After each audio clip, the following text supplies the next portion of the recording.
L'homme, ses usages, ses consommations et l'impact sur l'environnement.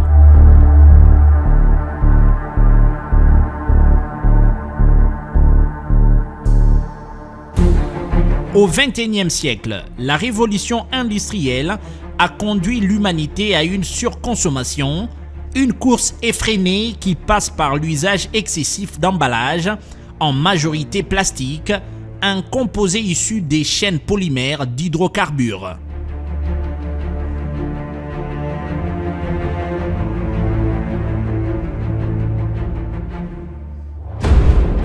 En dépit de son utilisation et ses avantages de prix, les emballages plastiques sont tout autant dangereux pour l'environnement, d'ailleurs classés objets non grata dans nombreux pays. De Paris à Pékin, de New York à New Delhi et de Nairobi à Kinshasa, des montagnes de détritus surplombent au milieu de ménages, donnant lieu à une pollution sans précédent.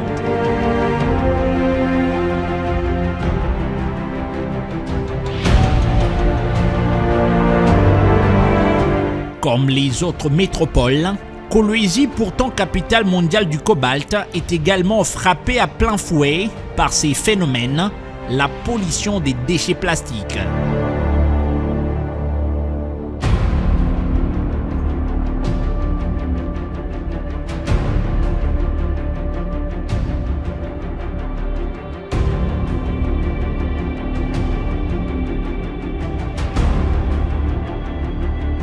Ils sont presque partout, dans les eaux, les rues et surtout dans toutes les déchetteries de la ville, avec tous les dangers que cela représente.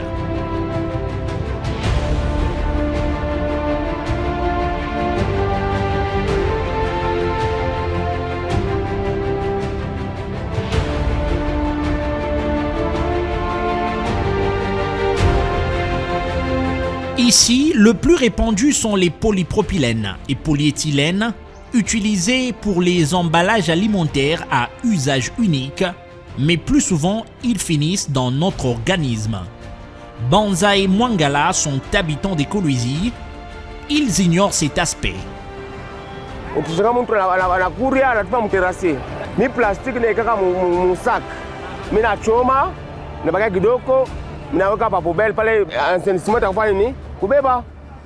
Tourne tupa fashi yote parce que ile fashi hakuna kubeli kukubali banayua bana respectaka aneka tamka saki anenda nayo kwake kukubali abayue banatupaka n'importe comment. Cette pollution s'avère aussi une urgence de santé publique à Kolwezi, car soumis aux agents atmosphériques, les plastiques fragmentent en fines particules très nocifs pour la biodiversité, y compris l'homme, placé au sommet de la chaîne alimentaire. Il y a de ces gens qui peuvent se dire que non, avec les déchets plastiques, je peux le brûler chez moi à la maison. Une fois que vous brûlez cela peut dégager des dioxydes et les dioxydes sont cancérogènes. Ces dioxydes-là sont cancérogènes. Et quand, quand ça vous attaque comme ça, c'est des problèmes de santé. Il y a aussi par exemple le styrène. Le styrène, il est très connu avec ses compétences cancérogènes aussi. Et quand le microplastique là sont consommés comme ça crée toujours des problèmes de santé. Constatons ensemble de l'autre côté quand nous sommes passés, vous allez voir que les érosions se créent. Le sol n'est plus fertile et que les érosions peuvent facilement se créer parce que les bouteilles bouchent les caniveaux et il n'y a plus le flux normal d'eau et que l'eau doit se créer maintenant des passages et dès que ça se crée des passages, il n'y a plus moyen d'aller dans le normal. Ça nous crée des problèmes des érosions dans les écosystèmes normaux. Ces impacts environnementaux, le pouvoir public à Kolwezi en a conscience. Et à la direction provinciale de l'assainissement, l'affaire est prise au sérieux. Tout ce que nous on fait, nous appliquons la politique de proximité, sensibiliser, conscientiser la population, ainsi que ramasser et gérer, comment gérer nos déchets. La mise en place d'une usine et des recyclages est envisagée. Nous mettons la politique du président de la République, mise en œuvre dans la province par l'autorité provinciale qui est l'excellence Fifi Masuta. déjà que nous bénéficions de son accompagnement à 100% dans ce secteur et donc c'est comme ça que nous évoluons. Ouais, nous avons d'abord ciblé partout où il y a les déchets et c'est maintenant qu'après que nous avons mis en place une activité d'évacuation de ces déchets dans différents coins de la ville ainsi que de la province. Et c'est comme ça que déjà qu'il y a des poubelles déjà bien placées et il y a une équipe qui est là pour faire le suivi de ces poubelles-là, pour comment vidanger ça à chaque fois pour qu'il n'y ait pas encore débordement de déchets.